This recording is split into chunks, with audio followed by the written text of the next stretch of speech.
Hi up there guys, in this video I'm gonna show you how to send message effects on Instagram.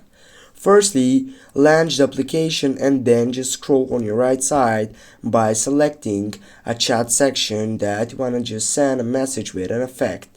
For example, we'll go with this one. Right after that, we need just to type something, and as you can see on my left side I have a search box in Copy. I need just to click on it, and here as you can see I have an options that are related for effects. If I go with this one, here as you can see it is a good effect message. Just as you can open it, you can see the message. Also you can go and add another effect by going with fire. And that's it guys, now you know how to send message effects on Instagram. Have a nice day guys, don't forget to hit that like and share the video. See you soon.